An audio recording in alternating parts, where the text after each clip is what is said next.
To get started creating a resource group, there's a couple different ways you can navigate to resource groups.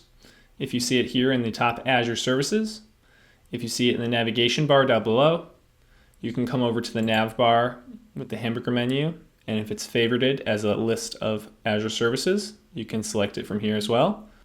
We can also search resource groups. I can select resource groups. I can see my existing resource groups. I can go up to create. I need to select a subscription that my resource group will be associated with for billing. Then I'll create my new resource group. I'll choose the region that my resource group is associated with. And if I want to add tags, I can. And then I'll review and create my new resource group. You may need to refresh the page, and I'll see my new resource group. Resource groups help you organize your Azure resources. And if you want to learn more, you can check out the description. Thanks so much, and I'll see you in the next one.